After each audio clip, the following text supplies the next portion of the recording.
சொல்லடித்து ஒளி போடின கையெழுத்து வந்திருக்காடே.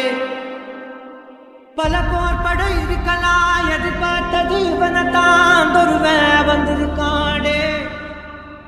களமோவ மூச்சரிய மயிர்கால்களும் பூச்சரிய வச்சமவ வந்திருக்காடே.